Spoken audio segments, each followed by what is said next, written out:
Hey guys, Pengu here. A lot of you guys have been asking me about my warm-up routine, how to stay warm or get warm, and how I prepare for tournaments or even ranked sessions on stream. This video is to go over those things and what I do in aim lab to keep my wrist all warmed up. Let's get started.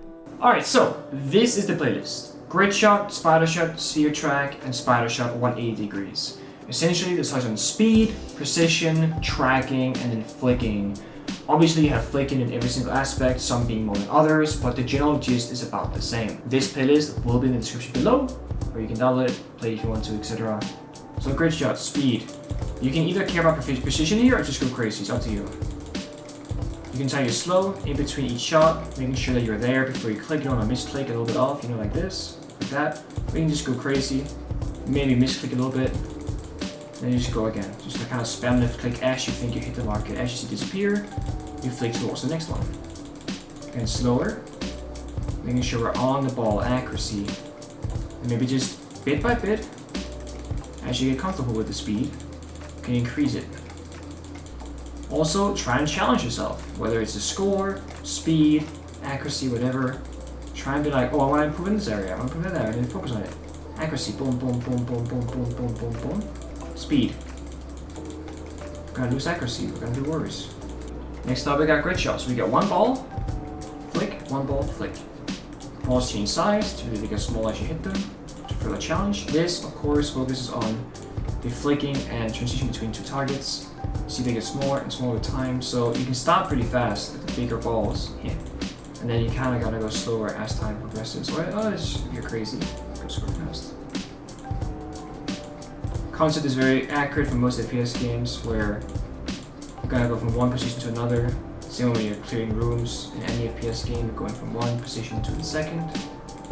And the reset point is always the same. So this ball stays the same, these change. That way you always have a reset point in the center of your screen, which creates that habit of resetting back to a certain location. You want to see with my sense, I just move my wrist, I don't really move my arm.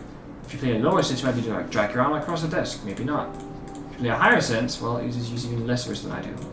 Also, a good way for these aim trainers, or a good thing about them, is you can really start figuring out what kind of sensitivity that you like having and where you kind of struggle. For example, if you cannot reach those flicks far left or far right, is it too slow? If you really struggle with the minor flicks, is it too fast? Same thing for tracking, simple concept. There's a ball, it moves, you gotta stay on it. When the ball is blue, you're on course. When it's red, you're failing. It's all about getting accustomed to the speed. The thing is, the ball changes speed and it's in a 3D space. You can go up, down. You can actually fly across you, like basically right above your face too. Just stay on it. Now, I play Rainbow Six Siege. Tracking is not really a thing in my game at all. People die way too fast, tiny angles, etc. Indoor space. If you play a game like Overwatch, Apex Legends, etc., tracking is king in those kind of games, where flicking is less so. Depending on what you play, of course. And when I'm mouse pad space, I gotta recenter, reset, it's gonna cost points. That's okay. Now, you're never gonna track a player for minutes straight unless like you're playing against, I don't know, the GOAT mid in Overwatch, but it gives you that feeling for the mouse pad in general. The ball goes both left and right, so you don't have to reset constantly. But if you're a very, very low sense player, you are going to have a hard time with continuous tracking in that kind of space. Which is why in some games, you just naturally have a higher sensitivity as well. But it's a different story. Spider shot 180. So as it says, there you go, behind us, right? So you're going to go 180, flick, 2 shots, 180, flick, 2 shots, 180, flick, 2 shots. Again, center ball is the same on both sides. Other one changes. It is again going to help you with both the bigger flicks and the micro flicks. Again, resetting, getting a nice 180 degree, somewhat clean flick as soon as possible. You gotta orient yourself. If you start up far left here, you gotta go not that far next time. Do you go left? Do you go right? Mouse mat centered, of course. You don't want to run out of mouse mat space, so you're constantly resetting here. I think these kind of practices, especially for newer players that are not as familiar with mouse and keyboard or like FPS games, can be very beneficial.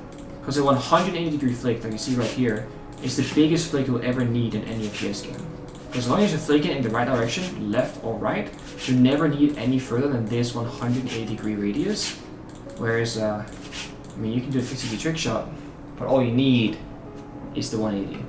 That's gonna warm up your flicking, your tracking, you're adjusting both long and short term, and it's gonna warm up your wrist. And I think the warming up part, if anything, is going to be the most important. If you boot up a game, go into ranked, you're warming up in the ranked game essentially. You can do T-Hunt if you play Siege, bot games, you play other games, etc.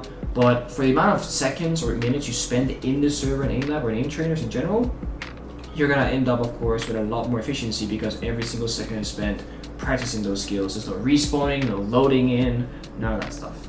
But essentially, those simple concepts can help you like consistently improve and also just play more consistent across the board when you want to play ranked or you just want to play games in general. So that's what I recommend. That's what I've been doing, and it works pretty well. I feel like I covered most of those things at the end of the last task, but in general, TLDR, warm up your wrist before you go into a gaming session. Also, grind for higher scores or a better feel across the board. And my biggest favorite part probably, if you're trying out a new mouse or a new mouse mat or a new sensitivity even, doing it in aim trainers, in aim lab is going to save you so much more time than trying it in a ranked game. You're going to lose KD, lose stats, lose elo, etc. We know how that goes. But people that are curious, I'm using the Fnatic Bolt mouse. Been using that for a very long time, and this was shot in this video with the Artisan mouse mat as well. I don't even know what version it is anymore, I lose track. But that's my current setup. Whenever I get a new mouse and mouse mat, go into aim lab, try it out, see what the high scores are and how they compare, and see like if you're struggling with speed, if you're struggling with the flicks, etc. It's a much better, accurate, if you will, way of comparing one mouse to another than just being like, oh, I guess this feels pretty good. I got a 4K, I got a 5K, etc. Thank you for watching the video. Have a good weekend, or have a good week, have a good year, in fact. Peace.